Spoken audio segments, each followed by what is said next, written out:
ورحمۃ اللہ تعالی وبرکاتہ۔ اعوذ باللہ من الشیطان الرجیم، بسم اللہ الرحمن الرحیم۔ الحمد للہ رب العالمین والصلاة والسلام علی سید المرسلین، اما بعد۔ اللہم انفعنی بما علمتنی وعلمنی ما ینفعنی وزدنی علما۔ فصل فی سنن الوضوء۔ یسن فی الوضوء 18 شیئا: غسل الیدین الی الرسغین والتسمیۃ ابتداء، والسواک فی ابتدائه ولو بالإصبع عند فقده، والمضمضة 3 ولو بغرفة، والاستنشاق ب3 غرفات، والمبالغة في المضمضة والاستنشاق لغير الصائم، وتخليل اللحية الكثة بكف ماء من أسفلها، وتخليل الأصابع، وتسليس الغسل، واستيعاب الرأس بالمسح مرة، ومسح الأذنين ولو بماء الرأس، والدلك والولاء، والنية والترتيب كما نص الله تعالى في كتابه، والبداءة بالميامن ورؤوس الأصابع ومقدم الرأس، ومسح الرقبة لا الحلقوم، وقيل إن الأربعة الأخيرة مستحبة۔ تو معزز طالبات، یہ جو فصل شروع ہو رہی ہے یہ فصل ہے فصل فی سنن الوضوء، یعنی وضو کی سنتوں کو بیان کرنے کے بارے میں یہ فصل۔ تو چلیے شروع کرتے ہیں۔ تو بتا رہے ہیں مصنف علیہ الرحمہ، یسن فی الوضوء 18 شیئا۔ یسن فی الوضوء کہ وضو میں سنت ہیں 18 شیئا 18، یعنی وضو میں 18 چیزیں کرنا سنت ہے۔ تو وضو کی 18 سنتیں ہیں۔ غسل الیدین الی الرسغین، سب سے پہلے گٹوں تک دونوں ہاتھوں کو دھونا۔ غسل الیدین الی الرسغین، گٹوں تک دونوں ہاتھوں کو دھونا۔ والتسمیۃ ابتداء، اور شروع میں بسم اللہ پڑھنا، یعنی ہاتھ دھونے سے پہلے ہی کیا کرنا؟ بسم اللہ پڑھنا۔ والسواک فی ابتدائه، اور شروع میں ہی مسواک کرنا۔ ولو بالاصبع عند فقده، اگرچہ مسواک انگلی سے ہی کرنا پڑے، عند فقده مسواک نہ ہونے کی صورت میں، یعنی اگر مسواک نہ ہو تو اس صورت میں انگلی سے بھی کرنا کیا ہے؟ یہ سنت ہے۔ والمضمضۃ 3، والمضمضۃ 3، اور 3 مرتبہ کلی کرنا۔ ولو بغرفۃ، اگرچہ ایک چلو پانی سے ہی کیوں نہ ہو، یعنی ایک ہی چلو پانی سے بھی اگر ہو تو 3 مرتبہ کلی کرنا کیا ہے؟ یہ سنت ہے۔ والاستنشاق ب3 غرفات، اور ناک میں پانی چڑھانا ب3 غرفات، 3 چلوؤں سے، یعنی 3 چلوؤں سے 3 مرتبہ پانی چڑھانا، یہ کیا ہے؟ سنت ہے۔ تو ناک میں پانی چڑھانا ب3 غرفات، 3 چلوؤں سے۔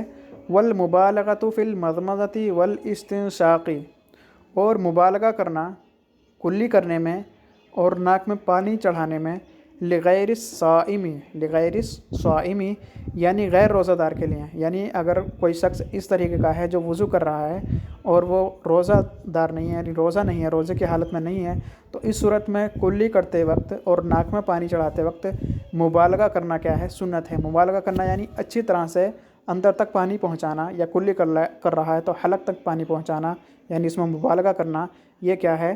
سنت ہے۔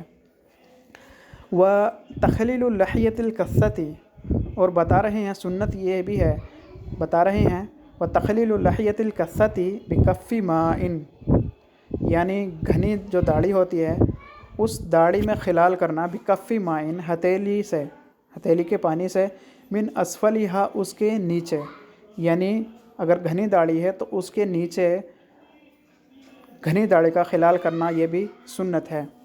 وتخلیل الاصابع، اور انگلیوں کا خلال کرنا بھی کیا ہے؟ سنت ہے۔ وتثلیث الغسل، اور ہر اعضاء کو، یعنی جو بھی اعضاء دھوئے جاتے ہیں وضو کے اندر، ان ہر اعضاء کو 3 مرتبہ دھونا بھی سنت ہے۔ واستيعاب الرأس بالمسح مرة، اور پورے سر کا مسح کرنا 1 مرتبہ یہ سنت ہے۔ ومسح الاذنین، اور کانوں کا مسح کرنا، ولو بماء الرأس، اگرچہ سر کے پانی سے ہی کیوں نہ ہو، یعنی جو سر کا جو مسح کیا ہے اس سے جو پانی بچے اس سے ہی اگر کانوں کا مسح کر لیتا ہے تو یہ بھی کیا ہے؟ سنت ہے۔ تو بتا رہے ہیں واستيعاب الرأس بالمسح مرة، اور 1 مرتبہ پورے سر کا مسح کرنا۔ ومسح الاذنین، اور دونوں کانوں کا مسح کرنا، ولو بماء الرأس، اگرچہ وہ سر کے پانی سے ہی کیوں نہ ہو۔ سر کے پانی سے ہی کیوں نہ ہو مطلب یعنی جو سر کا جو مسح کیا ہے اس سے جو پانی بچتا ہے تھوڑا بہت ہاتھوں پر، تو اس سے ہی اگر کانوں پر مسا کر لیتا ہے تو یہ بھی سنت ہے۔ ودلکی اور پیدر پہ کرنا، ودلکی رگڑنا معنی آتا ہے، یعنی جو بھی اعضاء ہے اس کو مسل کے دھوئے، تو یہ کیا ہے؟ سنت ہے۔ والولائی اور پیدر پہ کرنا، پیدر پہ کرنا یعنی جیسے ایک ہاتھ کو دھویا تو ایسے نہیں دوسرا ہاتھ دھوئے تو وہ ہاتھ سوکھ چکا ہے، تو یہ ہوتا ہے پیدر پہ کرنا، یعنی اعضاء کو اتنی جلدی دھونا کہ ایک اعضاء دوسرا اعضاء دھونے سے پہلے سوکھ نہ پائے، تو یہ ہے پیدر پہ۔ تو اس طرح سے پیدر پہ کرنا بھی کیا ہے؟ یہ وضو میں سنت ہے۔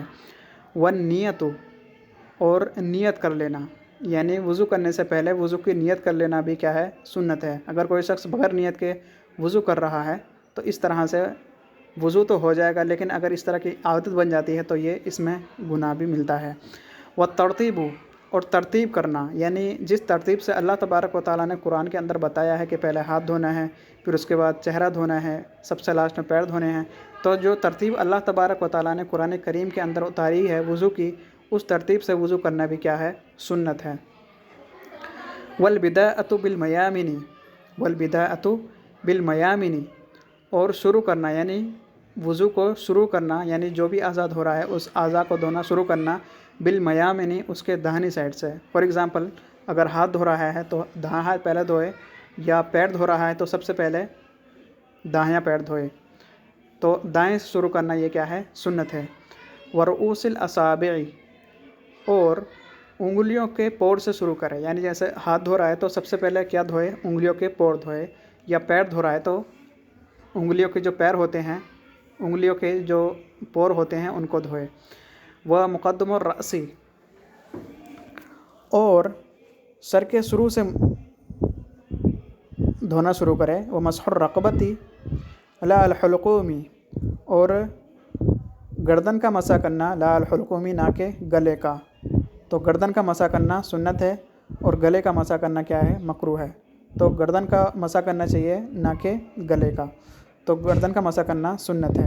وقیلا اور کہا گیا ہے ان الاربعۃ الاخیرہ مستحبۃ، کہ لاسٹ کی جو 4 سنتیں بتائی ہیں وہ کیا ہیں؟ مستحب ہیں، یعنی یہ جو 4 سنتیں بتائی ہیں وبداءۃ المیامن ورؤوس الاصابع ومقدم الرأس ومسح الرقبۃ الی الحلقوم، یہ 4 جو سنتیں ہیں یہ کیا ہیں؟ آخر کی مستحب ہیں، اس طریقے سے کہا گیا ہے۔ تو معزز طالبات، امید کرتے ہیں آپ کو یہ آج کا درس سمجھ میں آیا ہوا۔ آج کے لیے اتنا ہی، باقی ملتے ہیں پھر اگلے درس کے ساتھ، تب تک کے لیے اجازت دیجیے۔ السلام علیکم ورحمۃ اللہ تعالیٰ وبرکاتہ۔